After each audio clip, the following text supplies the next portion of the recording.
UPI পরিষেবা বিনামূল্যে, তবে কোন ক্ষেত্রে গুনতে হবে মাসুল জানালো মোদী সরকার। শনিবার কেন্দ্রের তরফে স্পষ্ট ভাষায় জানিয়ে দেওয়া হয়েছে, দুজন ব্যক্তির মধ্যে ইউপিআই লেনদেন আগের মতোই বিনামূল্যে থাকবে।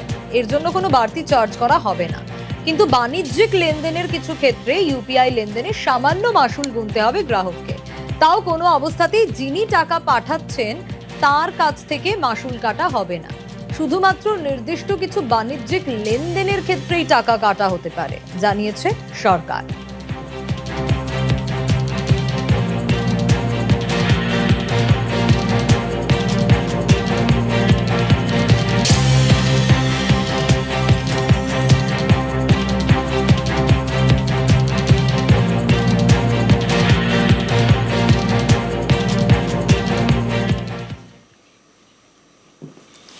পাট চাষীদের উৎপাদিত দ্রব্যের ন্যায্য ও লাভজনক দাম নিশ্চিত করতে কেন্দ্র ও রাজ্য সরকার একাধিক পদক্ষেপ করেছে বলে জানালেন মুখ্যমন্ত্রী।